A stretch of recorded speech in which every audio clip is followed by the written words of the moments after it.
pontificado, e depois, no dia 22, veio também a falecer, e no dia 22 de outubro de 1978, foi eleito São João Paulo II como novo pontífice da Igreja. E era uma época em que o mundo vivia num medo muito exagerado. Ora, nós sabemos que o século XX não foi fácil, né? Quem viveu assim a boa parte de sua vida, o que não é o caso da grande maioria nossa, né? Mas quem nasceu por volta dos anos 20, dos anos 30, né? Viram acontecer duas guerras, três na verdade, né? Então, a Primeira Guerra Mundial foi de 14 a 17, a Segunda Guerra Mundial de 39 a 45, depois a Guerra Fria começa nos anos 60 e vai se estender até 1990, 91. Então, o mundo estava imerso em guerras, e guerra causa medo nas pessoas. E no discurso inaugural de São João Paulo II, ele vem para dizer para toda a humanidade: não tenhais medo, abri, escancarai o vosso coração para Cristo. Olha que bonito, um Papa que, rugindo, fala para um mundo imerso no medo, trancado em si mesmo, que não tenha medo, mas que deve abrir o coração para Cristo. Esse foi o início do pontificado de São João Paulo II. E esse discurso mexeu tanto com a população que até hoje é lembrado. Muito difícil o discurso, uma homilia ser lembrado, né? A gente lembra de um ponto ou de outro, de alguma coisa ou de outra, mas São João Paulo II foi tão marcante porque ele falou aquilo com sinceridade, com verdade. Ele não pregava algo que estava alheio a ele, mas ele pregava algo que ele vivia. Ora, ele mesmo viveu os horrores da Primeira Guerra, os horrores da Segunda Guerra, viu seus amigos indo para campos de concentração, isso na Polônia, Auschwitz, não em Auschwitz obviamente, né? Mas na Polônia, onde foi um dos maiores campos de horrores que aconteceu no mundo, né? Um mundo fechado em si mesmo, viu seu país ser dominado, sua cultura ser colocada para baixo dos panos, e sai do meio de um país para ser o pontífice, para dizer para o mundo: abrir as portas para Cristo. Um mundo que havia se fechado em si mesmo, um mundo que tinha como verdade as suas próprias verdades, verdades fabricadas, quando nós sabemos que a verdade para nós cristãos é absoluta, e para nós a verdade tem o nome Jesus Cristo. No mundo em que a verdade havia se relativizado, São João Paulo II vem mostrar para nós que na verdade nós não devemos ter medo, porque para nós a verdade tem um nome, e é Jesus Cristo. E esse segundo ponto eu gostaria de falar sobre São João Paulo II. Ele veio mostrar para nós que o verdadeiro Redentor da humanidade é Jesus. Ora, depois de sair de todo esse contexto de guerra, depois de sair de todo esse contexto de desilusão, o ser humano falou assim: puxa vida, pera lá, eu preciso conquistar minha liberdade, eu quero ser livre. Só que nessa busca de liberdade, acabou se aprisionando. Nessa busca de uma falsa liberdade, acabou se tornando escravo dos outros, escravo de si mesmo. Irmãos e irmãs, basta nós olharmos a sociedade de hoje. Não é muito diferente, na verdade, é uma continuação daquilo que se viveu lá para os anos 70, 80, 90, etc. Onde se exclui totalmente Jesus Cristo. Quando vai falar de liberdade, o cristianismo é jogado fora, como se o cristianismo aprisionasse as pessoas. E na verdade é o contrário.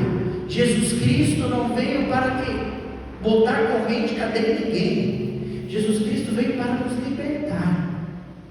São Paulo vai falar isso para os Gálatas, né? É para a liberdade que Cristo nos libertou. Mas só que existe uma diferença entre a verdadeira liberdade dos filhos e filhas de Deus, a liberdade que Jesus, o Redentor do gênero humano, conquistou para nós, e a liberdade que é pregada hoje em dia.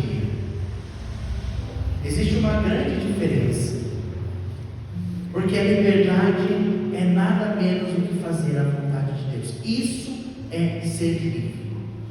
Eu sou livre quando eu faço a vontade de Deus. Eu sou livre quando eu obedeço aquilo que Deus quer para a minha vida. Caso contrário, eu sou escravo de mim mesmo, escravo das minhas paixões, escravo dos meus pecados, escravo das minhas vontades ou da vontade de outras pessoas.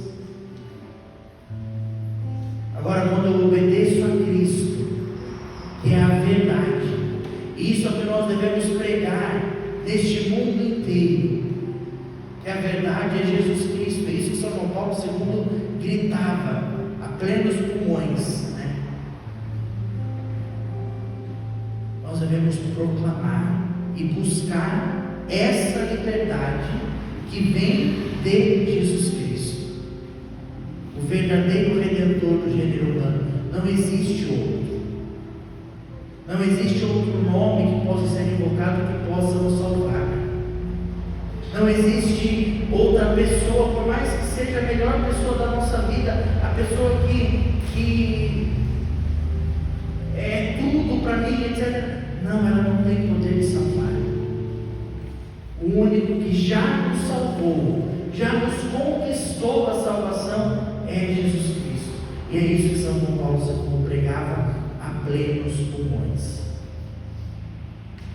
São João Paulo II foi o Papa Mariano, porque ele nutria um amor por Nossa Senhora. Quando ele era muito jovenzinho, se eu não me engano, acho que ele tinha por volta de 3, 4 anos, alguma coisa assim, sua mãe veio a falecer.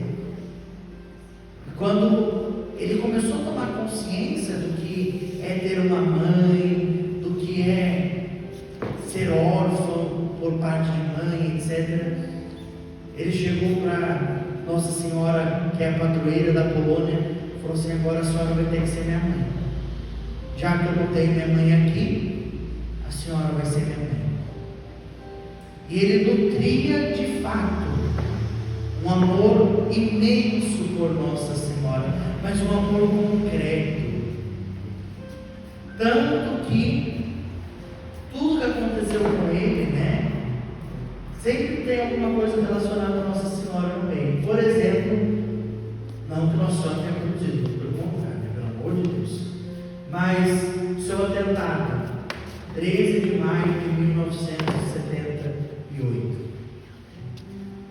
81, não sei se foi, não, 78 ele foi eleito, se eu não me engano foi 81, 13 de maio de 1981, quando aconteceu o atentado com ele.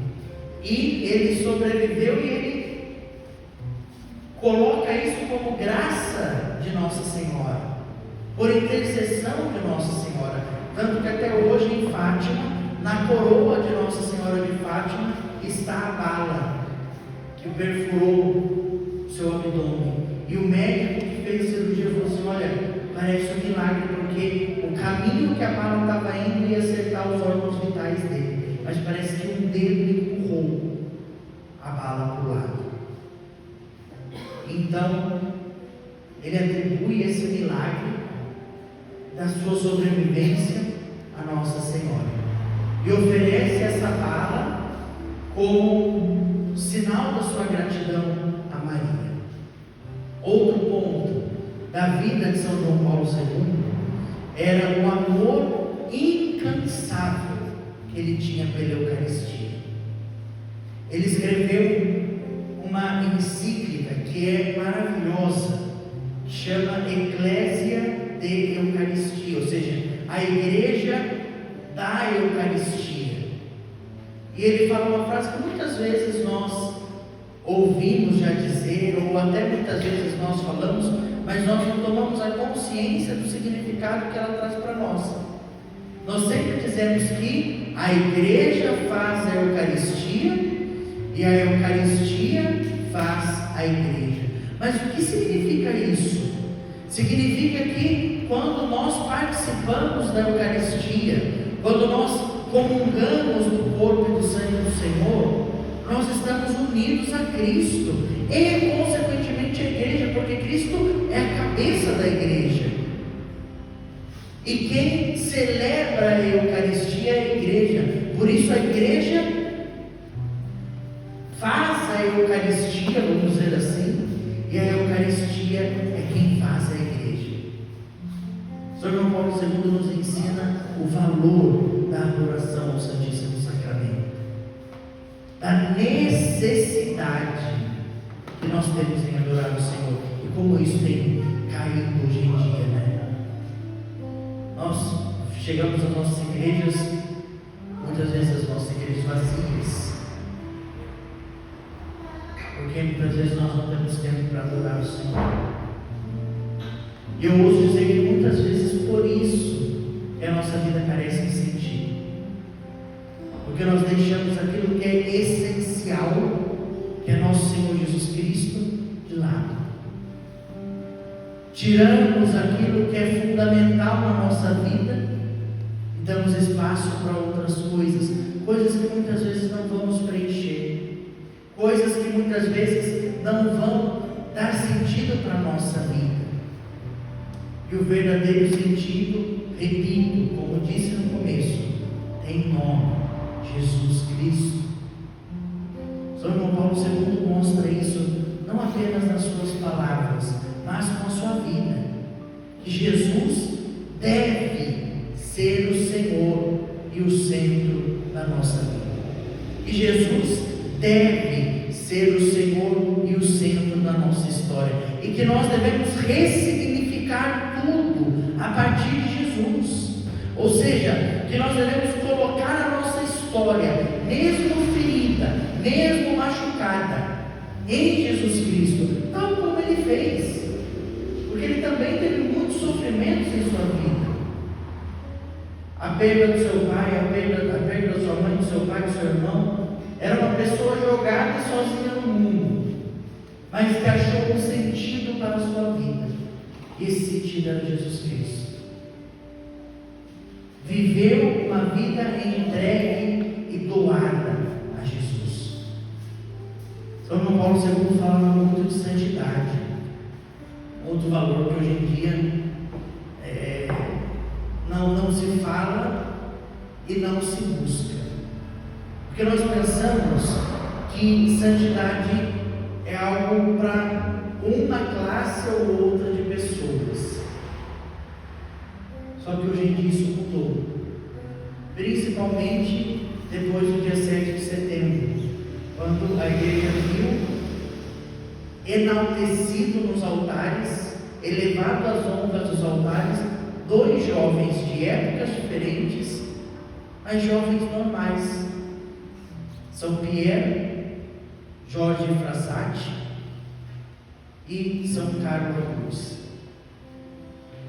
que vem nos mostrar, e são da geração de São João Paulo II, e que não, São Pierre não, mas São Carlo Acutis, que vem nos mostrar que a santidade é possível. Agora o padre vai contar uma coisa que vocês vão ficar tristes. Sabe aquele poema, precisamos de santos, de calça jeans? Não é João Paulo II. Aquilo ali foi atribuído a São João Paulo II. Não que ele não tenha propagado isso na sua vida, muito pelo contrário, né? Ele que criou a Jornada Mundial da Juventude, incentivava os jovens a viver a santidade, estava no meio dos jovens. Por isso que ele é chamado por muitos de peregrino do amor, porque em 28 anos de pontificado, ele visitou 192 países. 192 viagens apostólicas. Onde o povo estava, lá estava João Paulo II, beijando o chão. Ainda bem que não tinha Covid na época, né? Senão o coitado estava beijando o chão de onde ele passava, ensinando-nos o real sentido do amor. E esse é outro ponto que São João Paulo II fala de uma maneira muito especial nas suas catequeses, que é chamada depois de teologia do corpo, que é o real e o verdadeiro significado do amor humano. E nós muitas vezes reduzimos o amor humano a sentimentos, nós reduzimos o amor humano a condições, nós reduzimos o amor humano a emoções, a paixões, quando na verdade o amor humano é doação. E esse é o sentido do amor humano. O amor é um dom que Deus nos dá. Todos nós, irmãos e irmãs, somos capazes de amar. Todos nós somos capazes, e Deus nos deu esse dom. Porque, como vai dizer São João na sua primeira carta, Deus é amor. E todo aquele que permanece no amor, permanece em Deus. Ou seja, todos nós temos a capacidade de amar. Claro, cada um na sua condição e no seu estado de vida. Mas nós somos chamados a viver o amor de uma maneira plena, de uma maneira fundamental, de uma maneira completa. Somos chamados a viver o amor de fato, porque só o amor é capaz de nos salvar. E repito, o amor tem nome: Jesus Cristo. Quando nós amamos, nós vivemos o que Jesus viveu. Quando nós somos capazes de nos entregar pelo outro, principalmente pelo outro que não merece, principalmente pelo outro que é marginalizado, principalmente pelo outro que não é visto como objeto de amor para ninguém, aí sim eu estou vivendo o amor genuíno, o amor que Jesus viveu, porque Jesus nos amou, como vai dizer São Paulo também em uma de suas cartas. Ele nos amou quando ainda éramos pecadores, ou seja, Ele olhou para a nossa condição de pecadores e nos salvou, nos amou, e por nos amar, nos salvou. Por isso, repito, o amor tem nome. Falamos que a verdade tem nome, que é Jesus Cristo. O amor tem nome, que é Jesus Cristo. E a vida tem nome, que é Jesus Cristo. São João Paulo II, em sua vida inteira, ele ressaltou, principalmente no seu pontificado, o valor da vida humana, na sua integridade. Não apenas um aspecto, mas que todas as pessoas são dignas de ser amadas, são de fato amadas por Deus e precisam do amor. Irmãos e irmãs, todos nós precisamos nos sentir no nosso coração o amor. Um ser humano que vive sem amor é um ser humano vazio. O ser humano que vive sem amor é um ser humano triste, apagado. E São João Paulo II ensina para nós algo que na Sagrada Escritura nós já ouvíamos, mas que o mundo parecia ter esquecido.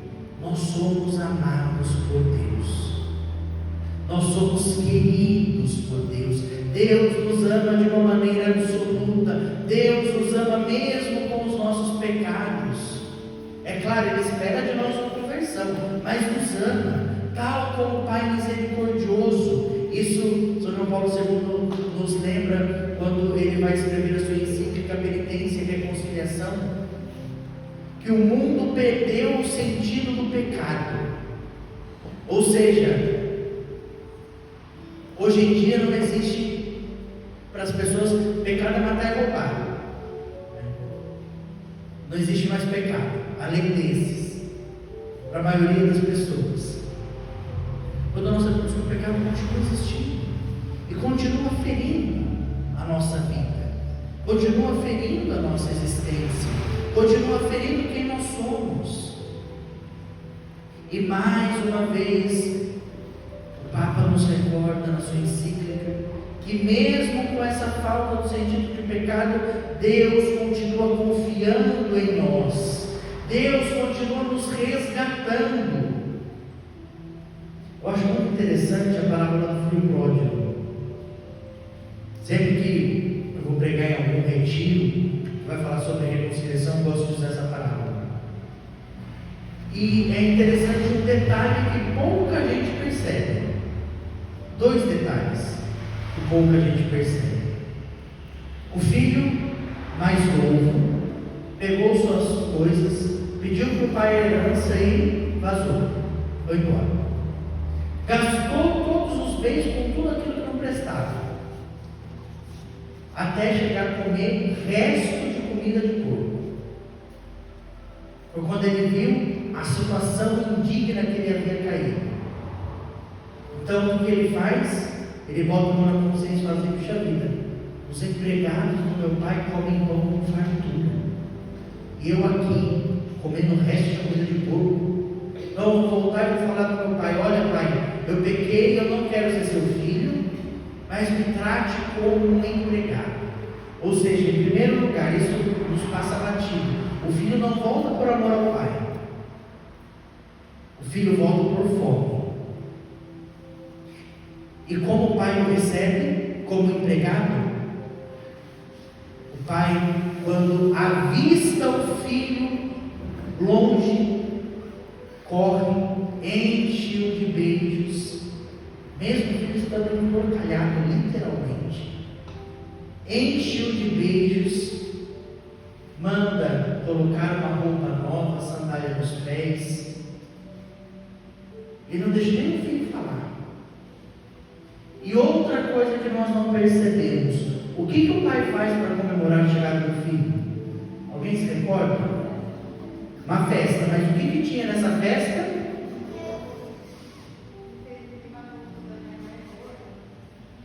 Mas tem um animal específico que ele mandou imolar: um cordeiro, um novilho cevado. O novilho cevado é o sinal da reconciliação do pai e do filho. E para nós esse novilho, esse cordeiro tem nome: Jesus Cristo.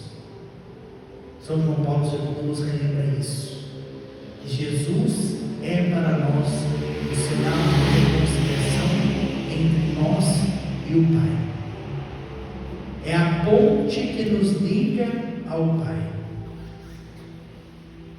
Então São João Paulo II, ele tem muito a nos ensinar com a sua vida, com a sua história.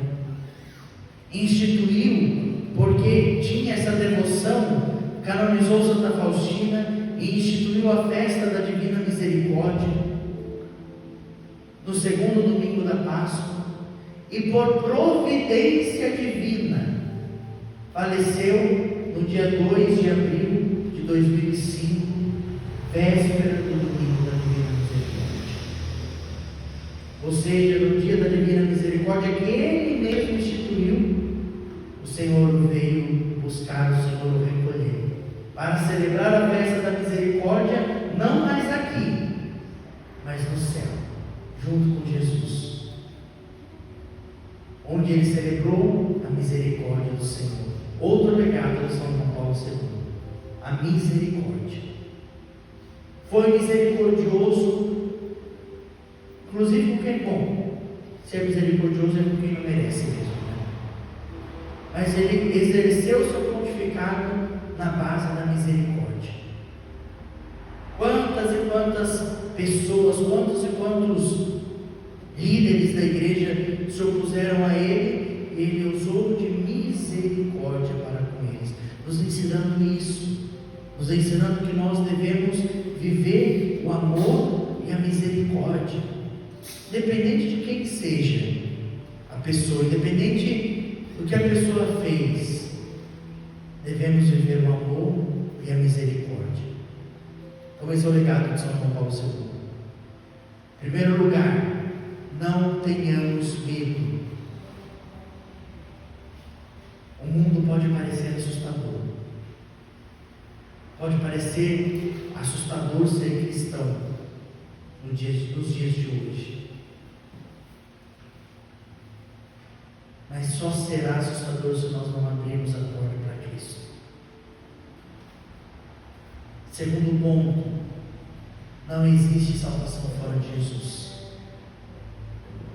Irmãos, nós podemos buscar a nossa felicidade em tudo, nós não vamos encontrar, porque a nossa salvação e a nossa felicidade tem nome: Jesus Cristo. A Eucaristia não pode faltar na nossa vida, porque Ele é o alimento que nos conduz até Deus, ou como vai dizer São Carlos Acutis, é a estrada que nos conduz ao céu. A devoção à Virgem Maria, Mãe de Jesus, que também é nossa mãe, e como mãe nos toma no colo, como mãe nos acalenta. A fé, como tinha São João Paulo II,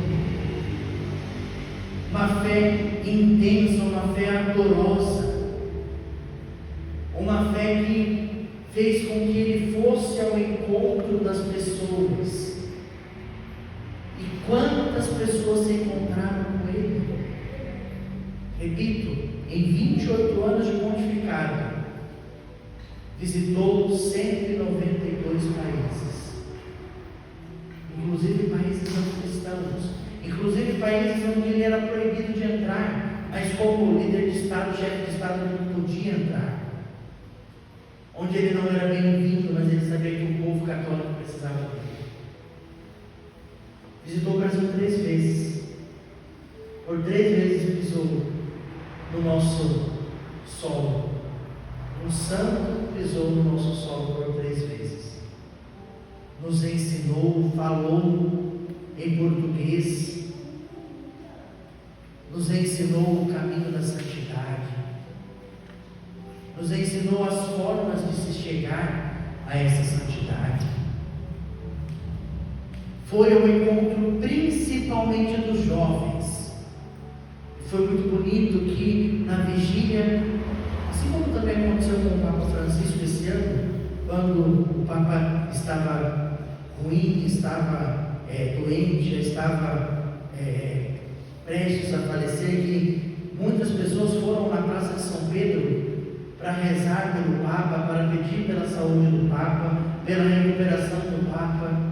No último instante da vida de João Paulo II, aquela praça estava lotada de jovens. E dizem, esse dizem é uma coisa muito aleatória, né? Porque a gente não sabe até que ponto é lenda urbana, até que ponto é real, né? Ele falou assim, nos últimos instantes de sua vida: meu pontificado, eu fui ao encontro dos jovens. Agora os jovens vieram ao meu encontro. Ou seja, ele buscou os jovens na sua vida.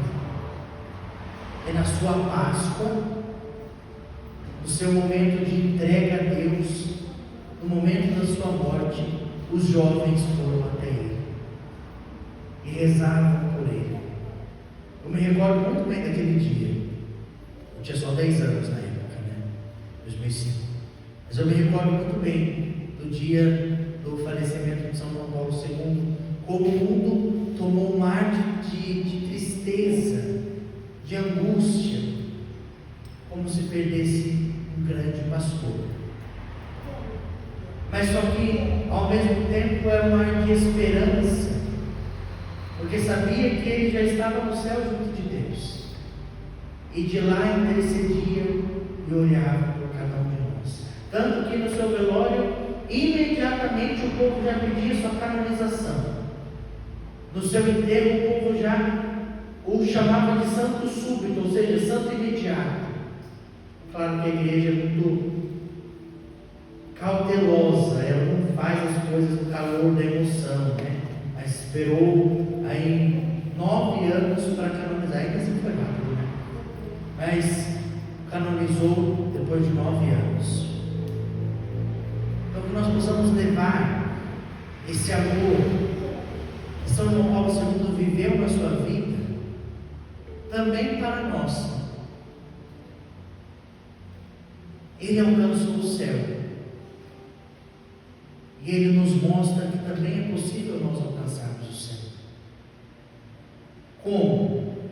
Vendo tudo aquilo que o Padre lhe disse, e principalmente resumindo tudo aquilo que o Padre lhe disse, vivendo o amor, porque o amor explica tudo, o amor dá sentido a tudo, como deu sentido para a vida de São João Paulo II, e como é capaz de dar sentido também para a nossa vida. Que nós possamos, irmãos e irmãs, viver o amor na sua radicalidade, ou seja, na sua forma mais pura, e viver essa intimidade com Deus, tal como viveu São João Paulo II.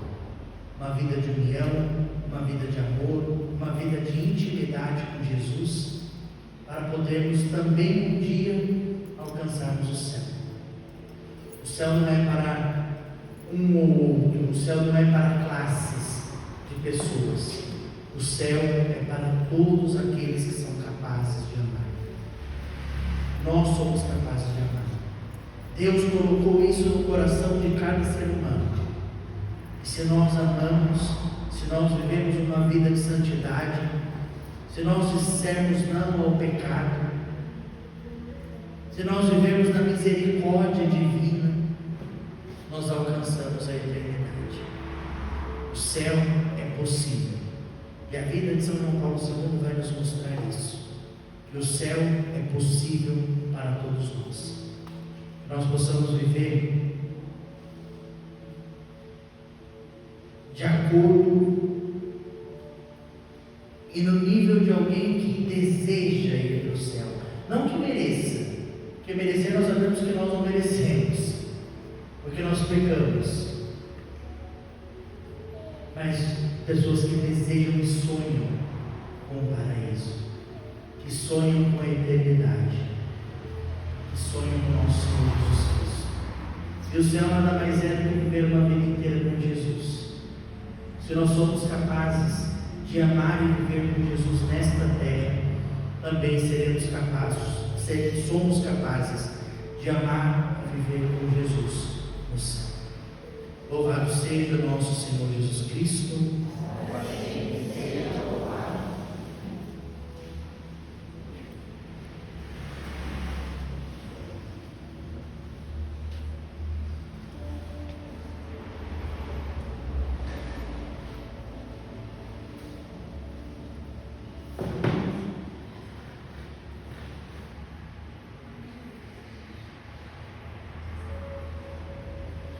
Convido todos a ficarmos em pé, vamos rezar um pouquinho, vamos pedir a Jesus essa graça de vivermos o amor, de vivermos uma vida voltada para Ele. Senhor Jesus, nessa noite em que nós nos reunimos, nesta noite no dia de São João Paulo II, nós queremos te pedir, dai-nos o desejo do céu, dai-nos, Senhor, a graça de sonhar com o céu, dai-nos, Jesus, a graça de querer o paraíso, dai-nos, Jesus, a graça de sonhar constantemente em viver contigo para sempre. Nós sabemos que nós, por nós mesmos, nós não somos capazes de alcançar isso. Por isso que nós contamos com a sua misericórdia. E nós queremos pedir também nessa noite, Jesus, a sua misericórdia sobre nós. Derrama sobre nós, Senhor, os raios do teu amor, os raios do sangue e da água que brotaram do seu amor, do seu sagrado coração, para que caiam sobre nós, para que causem em nós a conversão necessária, para que nós possamos desejar e alcançar o paraíso acima de tudo. Nós queremos, Senhor, viver contigo para sempre. Nós queremos, Senhor Jesus, desde já viver essa vida de eleitos, essa vida de pessoas consagradas a Ti, inteiramente e totalmente entregues ao Teu coração.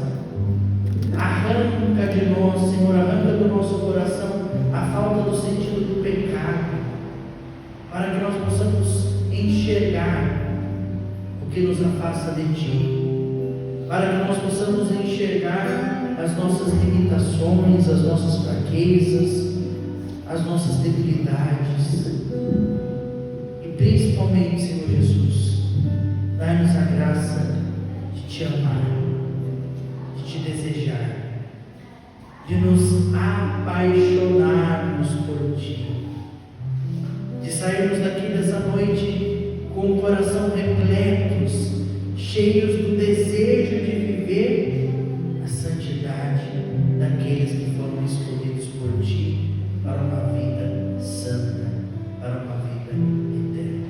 Por isso nós te pedimos, Senhor, dai-nos a graça de conviver com todos os santos um dia. Dai-nos a graça de conviver no céu junto com São João Paulo. Dai-nos a graça de conviver no céu junto com São Carlos Acutis. Dai-nos a graça de conviver no céu junto com Santa Teresinha. Dai-nos a graça, Senhor, de viver uma vida de eternidade aqui na terra, aqui agora. Viver uma vida voltada inteiramente para Ti. Viver uma vida voltada exclusivamente para Ti, Senhor Jesus. É isso que nós queremos te pedir.